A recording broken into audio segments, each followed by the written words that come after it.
Now, I request the chair of the session, Professor Sangeeta Pandit, Dean, Faculty of Performing Arts, Banaras Hindu University, for your notable remarks. Ma'am.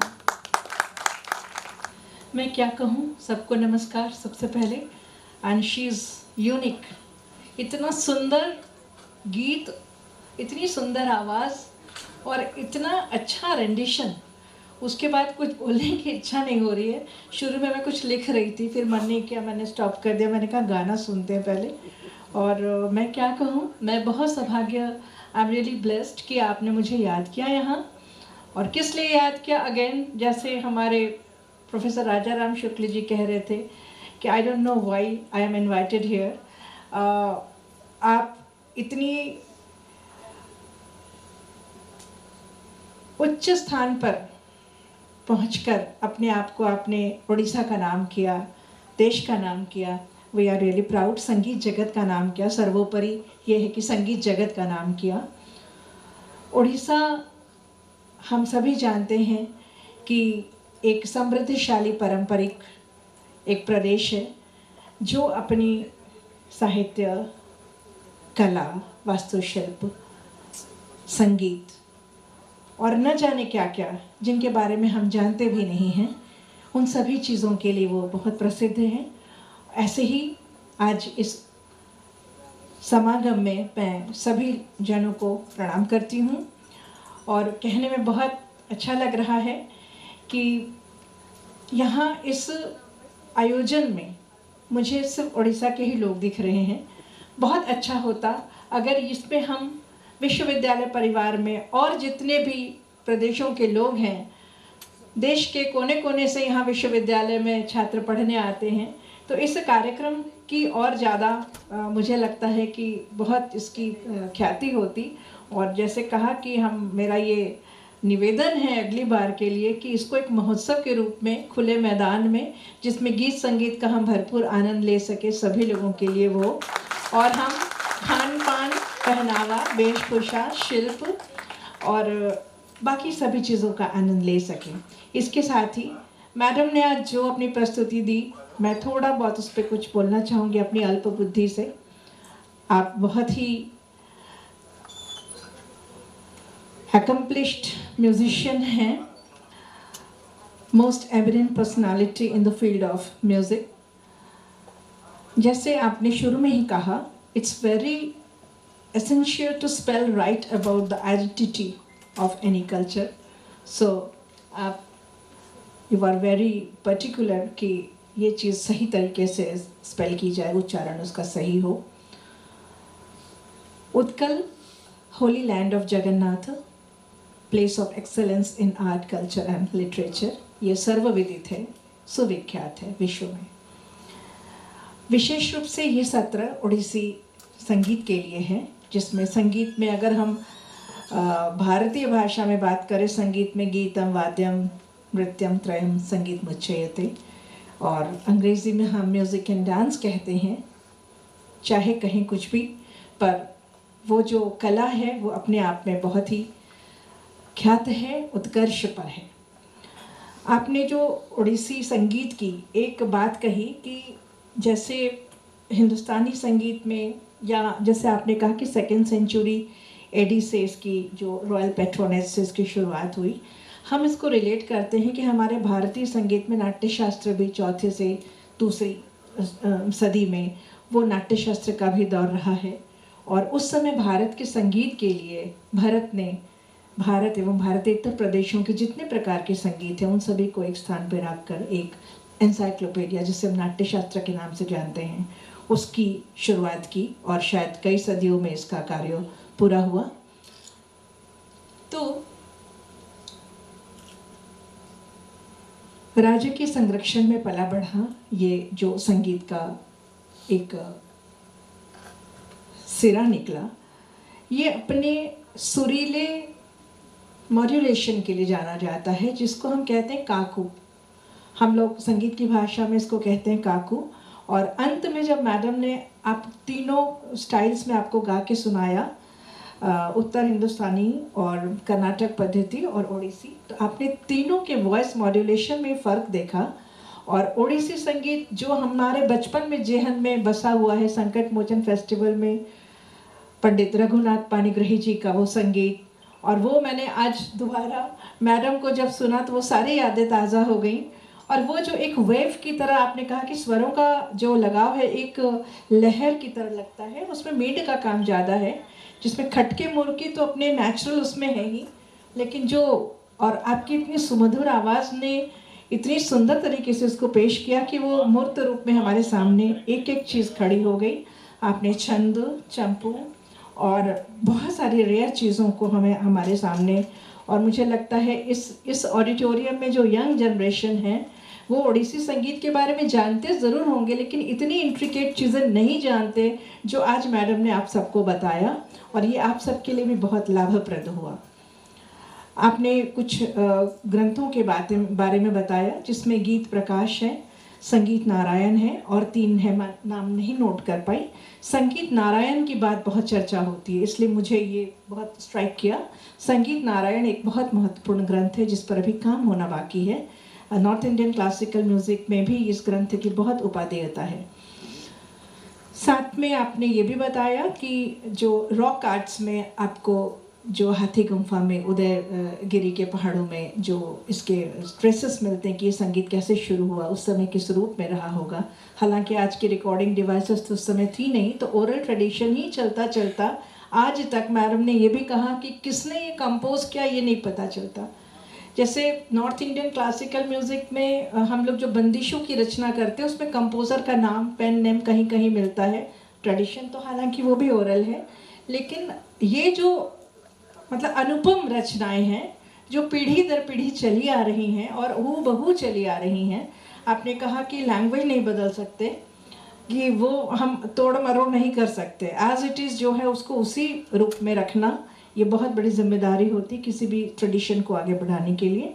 तो इन सभी बातों पर आपने बहुत ज़्यादा ध्यान देते हुए आपने कहा कि रस और भाव, ये तो सत्य बात है, संगीत मतलब रस और भाव। अगर भाव नहीं है तो वो संगीत नहीं है, भाव का ही जो निचोड़ है वो रस है। तो ओडिसी संगीत भाव में तो कहीं भी चूकता नहीं है, हालांकि किसी भी प्रकार के संगीत में भाव तो होता ही है, वो एक सबसे ज़्यादा इनएविटेबल पोर्शन होता है। आपने कहा कि यूज़ ऑफ गमक, तो चीज़ें वही हैं, बेसिक हमारी जो सांगीतिक अलंकरण है वो सेम है, ऑर्नामेंटेशन सेम है, परंतु उसका प्रयोग हम संगीत के अलग अलग विधाओं में अलग अलग तरीके से करते हैं, जिसकी जो इंट्रिकेट यूज़ है वो मैडम के गायकी में समझ में आया। संगीत बोलकर नहीं समझाया जा सकता, वो गाकर ही समझाया जा सकता है, जैसा आपने उसके संग बहुत ही उचित न्याय किया। और आपके पास तो पता नहीं क्या खजाना है, कब से आप 5 साल की उम्र से जिसने संगीत शुरू किया हो और देश के सर्वोच्च सब जगहों पर आपने गाया, देश ने विदेशों में भी परचम लहराया, तो आपके संग्रह में तो एक से एक चीज़ है, आप एक धरोहर हैं। मैं समझती हूँ आप एक धरोहर हैं, और आपने बहुत सौभाग्य किया कि आप उनको यहाँ ले आए। हम लोग सोचते रह गए, बुला नहीं पाए, लेकिन आप प्रदोष मिश्रा जी और गोपबंधु मिश्रा जी और सभी आयोजन समिति को मैं ये कहना चाहूँगी।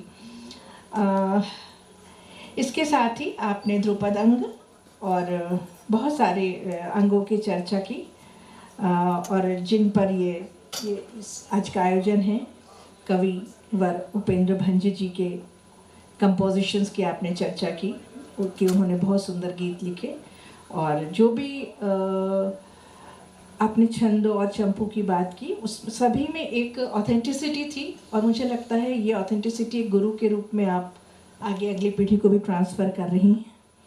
वृत्त की बात आपने की, वो जो आपने कहा वो सही बात है कि एक ही वृत्त, जैसे हम लोग यहाँ कजरी है, चैती है, आपने भी कहा, तो वो एक ट्यून होती है, उसमें हम लिरिक्स को फिट करते हैं, और वो लिरिक्स पता नहीं कैसे कौन रचता है, वो अपने आप बन जाता है, वो शायद अंदर से ही वो जो प्रेरणा होती है, तो कोई भी अगर हम कुछ गाते हैं तो उसी वृत्त में वो बनता चलता है। और ये वृत्त मुझको उसकी तरह लगा, दीपचंदी की तरह भी कहीं कहीं लगा, कहीं दादरा की तरह लगा। एक बात और कहना चाहूँगी, आपने जो आड़ो कहा, आड़ो ताल, तो आड़ो ताल में वो ऑफ बीट में वो उसमें घुसते हैं, लेकिन हमारे नॉर्थ इंडियन में मैडम आड़ा चार ताल है, हाँ वो 14 मात्रा का वो भी है, लेकिन वो अलग है।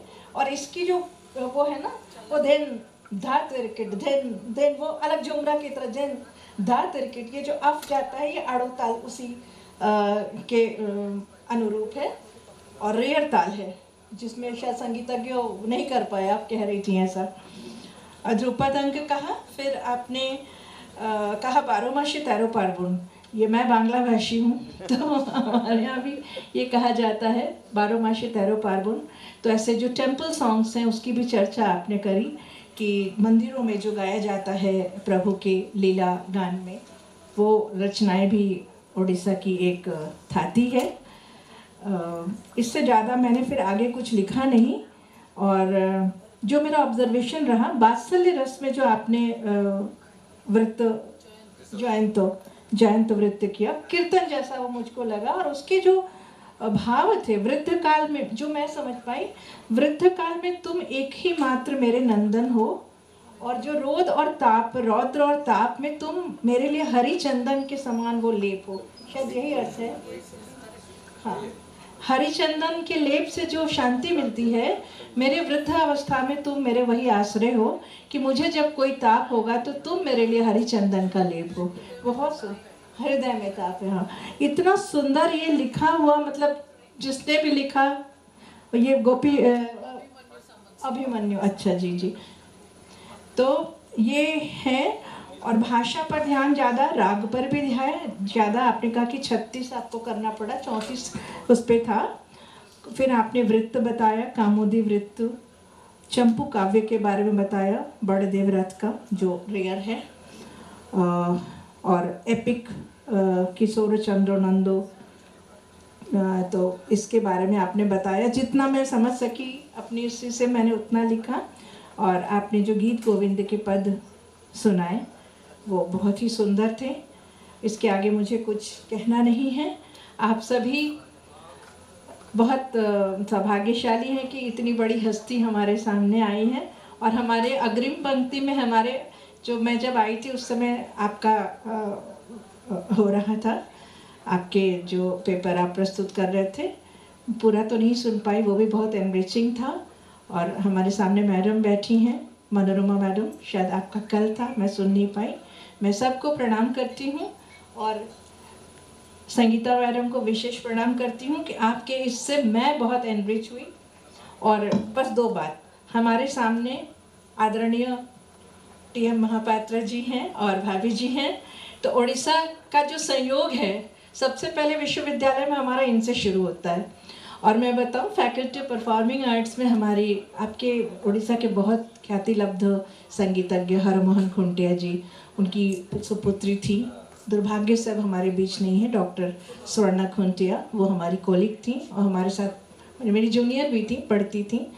और उसके अलावा सत्य प्रकाश मोहंती जी थे वायलिन में, और राजेश सेन जो हमारे यहाँ से जिन्होंने शिक्षा ली, अभी बागेश्वरी बैठी है, बागेश्वरी बेहरा, ये हमारे यहाँ की स्टूडेंट हैं, भानु प्रताप साहू, और बहुत सारे बच्चे उड़ीसा से आए और हमारे संगीत संकाय से जुड़े। और मैं, अच्छा, वृंदा मैडम को कैसे भूल सकती हूँ हमारी बहुत आदरणीय मैडम जो हमें हमेशा प्रेरित करती रहती हैं, गोपबंधु सर, प्रदोष मिश्रा सर सहित जिनको मैं नहीं जानती हूँ, सभी मेरा प्रणाम स्वीकार करें।